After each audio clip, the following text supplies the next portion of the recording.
What a difference a week makes.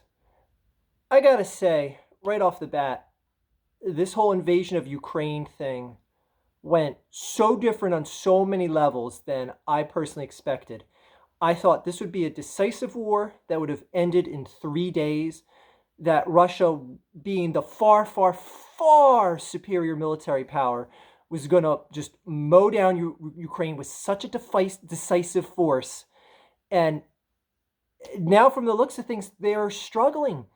They're gaining ground by sheer brute strength, but the fact that they haven't decisively conquered the entire nation of Ukraine right now is stunning. And that it doesn't really look like things are going to get much easier. I mean, unless Russia really steps up the brutality and just has the less of a I don't care factor anymore, and we're just going to just bomb everything, level entire towns, stuff like that. But man, I'm just so proud that the Ukrainians are holding this strong, and that so many things are coming out now that the unified effort to sanction Russia right now, and the fact that the ruble is now valued at less than a US penny is mind blowing. Because honestly, I like I said in my video last week, that Putin doesn't care about sanctions. He's expecting them. He knew doing this that he was going to get sanctioned, and sanctioned he got. It's got to get to the point now where there's going to be such a discomfort in the Russian society that there has to be some sort of upheaval of power. And it might not even come from the citizens. I'm talking about it might actually be a military upheaval of power in Russia. You're hearing reports now that fuel convoys are being sabotaged so that munitions and trucks and whatnot can't be moved deeper into the Ukraine. That some of these Russian soldiers are being told they're being taken on a training mission and don't find out they're in Ukraine until they're across the border. It's like, oh God, I gotta shoot shit now. I mean, you just gotta think there's common sense in everything. It's like when you hear someone escape from North Korea, it's not that they believe Kim Jong Un or Kim Jong Il or any of the Ils, Jongs, whatever's before them were these great leaders that bowled 300 like when they're 2 years old and whatever ridiculous story there is. They don't believe that shit. They just went along with the flow because they didn't want to get put in a concentration camp jail or killed. They had common sense. You hear these people that come out of North Korea all the time that says, I was just going with the flow. I didn't want my family to get in prison. I didn't want to be imprisoned. Yes, oh, great leader. Yes, oh, I'll bow to you. Oh, when you die, I'll be the one on the street going, like all that ridiculousness. But these Russian soldiers, they have to know that this effort in Ukraine is one of the most worthless and pathetic displays from a superpower ever. And people are going to be like, well, oh, how about when America went into Iraq and they didn't find any weapons of mass destruction? At least those people were ruled by a tyrannical leader, and a lot of them were like, thank you for at least getting Saddam Hussein out of power. Who in the Ukraine is saying, get Zelensky out of power? Oh, thank you, Russia. There we go. Other than a few of the Russian troublemakers that are there trying to spark a civil war, none of the true Ukrainians want Russia to come in and liberate them from the great evil and whatever neo-Nazi. Like, I love that they're being like Russia's throwing out the word like they're a neo-Nazi state, like because that's a hot button issue that gets attention. It's like, you guys don't want Nazis around, especially in Europe, right? That's a righteous cause. Right? Shut up, God, Putin. The hell are you thinking? Putin and Russia are getting so fiscally rammed up the ass with no lube right now, and the citizens are suffering because of it. Like, they can't even use Apple Pay or Google Pay that a lot of people have been using. I retweeted an article last night on Twitter that most of these people use things like that just to get on something like a subway, And now people are scrambling to get the get actual cash to go on a train to get to work or something, because they can't use digital means of payment anymore because the Western world cut their asses off because they're relying on it.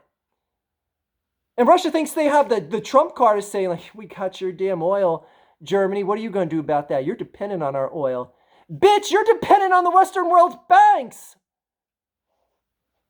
Have fun. All your ATMs are empty, assholes. One thing that you got to give Putin credit for that he's been in power is he has made a ton of Russians wealthy and then beyond wealthy. Moscow, fun fact, Moscow has more millionaires than any other city in the world. At least that's what it was 2 years ago. If that changed, forgive me. But that's because they're in Putin's hierarchy of power and corruption, because the wealth is so poorly distributed. And again, it's like that in capitalism too. I'm not going to say that, oh, Bill Gates just throws out millions of dollars left and right to anyone walking down the street or anything like that. Like, I understand, yes, wealth, especially at the top, it gets cluttered, excuse me. But that's the thing. These people love Putin. The people that have the wealth and the power love Putin because Putin made them rich. How the hell are they going to make any money now? If people aren't going to be willing to buy their oil, buy anything that Russia's got going right now, because no one wants your shit except China. Good luck with them being your sole purchaser of goods. And I know the one thing, and Putin pulled out this card, is the whole nuclear factor. Nuclear, I know, I say nuclear all the time. I know I say it wrong. Shut up. Just got in the habit of saying I say it wrong every time. So anyways, the same way I say water. I know it's water. I say water. Anyway, he pulled out the nuke card and put his nuclear deterrent forces on high alert. And I just gotta say, like this may be a false hope, but I just cannot believe anyone of a sane, rational mind that is in charge, whether they are given orders or not, would launch any sort of nuke, especially an ICBM, an intercontinental ballistic missile, to anyone that can wreck your world back. Or even if they just use it on Ukraine. Like, that's it. That's game over. And here's the thing, like, I maybe I'm just naive in saying, again, that a rational-minded person wouldn't say, like, okay, let's end the motherland. Beep. Anyways, that was missiles coming back. Anyway, I know I must just be that naive and to think that Putin's people would be willing to follow that order and carry through if they seemingly aren't exactly willing to go into the Ukraine and fight this pathetic takeover of the country for no good reason other than Putin wants to. And I don't know, maybe again, I'm naive to this because I'm thinking that, like, you know, how endangered would America be? Because I'm looking at the technology and the advanced weaponry that Russia is using at their disposal, and just seeing, just like, I don't know, their stuff looks clunky and antiquated. Like, I don't know, maybe they have this super secret shit that they're not showing us.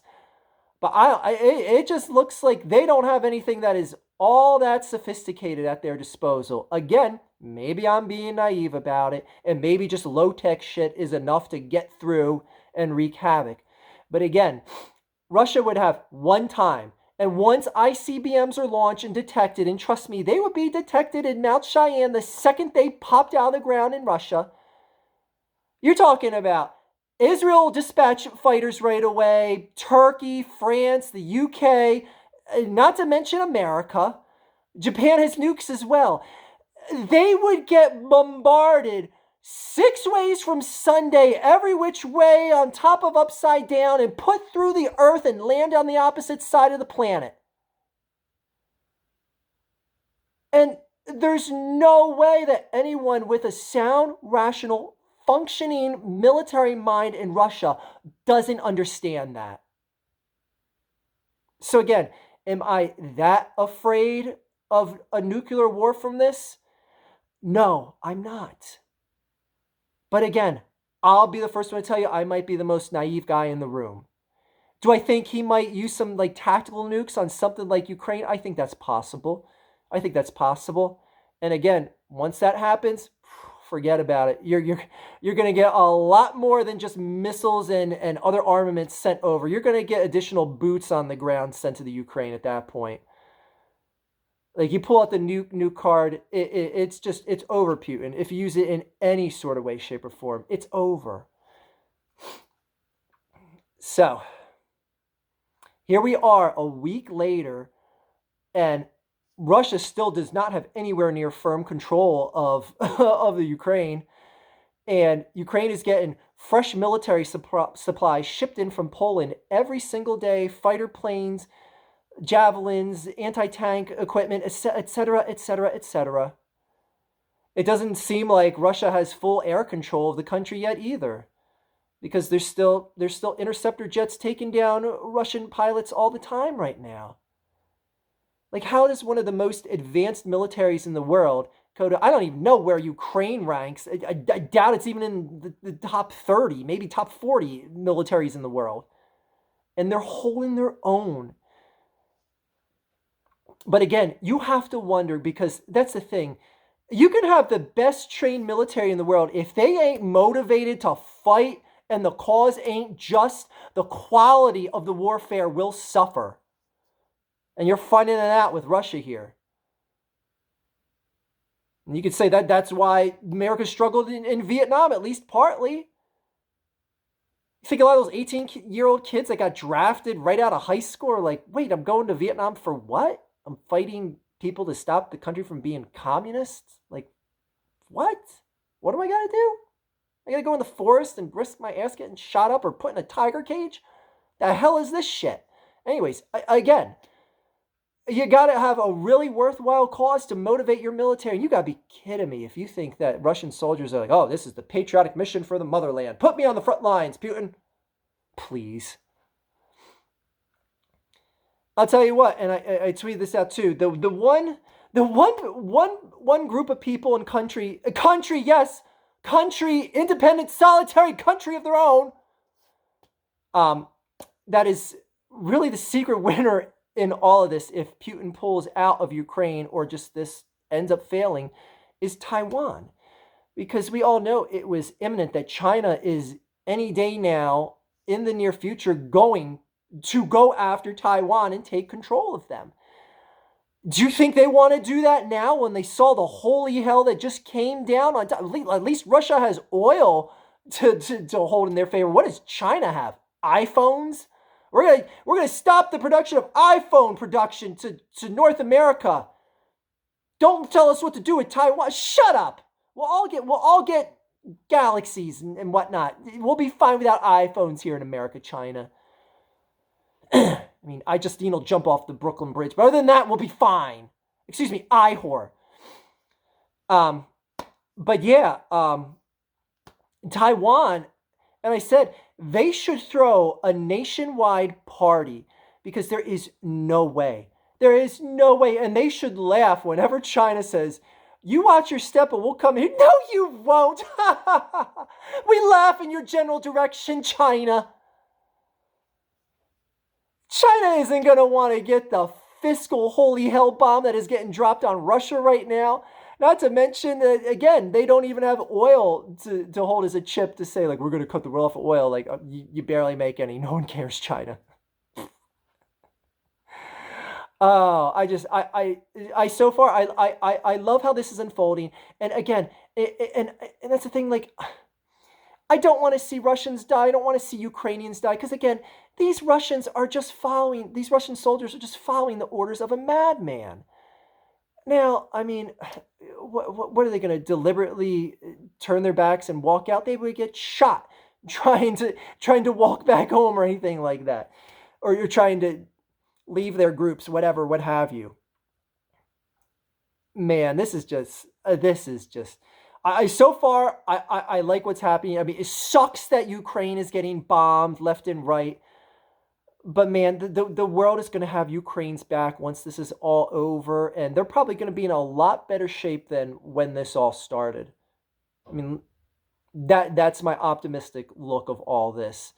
And it's a shame that there's innocent civilians getting caught. It's a shame that there's even like I tweeted out that, like, I'm done feeling sorry for the Russian people that are suffering it all through this, because I feel they had the ability to stand up as a public society and revolt against this. But it's like, you know what? No, now more of the onus is put on the military. I mean, they've honestly, it's tough to say. Like, I mean, what can they do? But at this point, a military coup would hit the spot. And that honestly might be the best solution. That, or just everyone and their mother hits the streets in Russia and just protests. And either way, if Putin stays the course, his political career is over. Or if he pulls out, it's like, you asshole, you wasted all this time and effort and resources of the Russian military just to pull out. Like, the military brass in Russia aren't going to dig that shit at all. Anyways, it's just astonishing how much things have changed in just a week, less than a week now. It's only been 6 days. It's crazy. Anyway, here's hoping for peace and no nukes getting launched and all that good cliche shit that gets said over and over again. Till next time, Will Pinion. Does anyone watch that on YouTube? The How Ridiculous Guys? Anyways, just a cheap plug for them. That is all.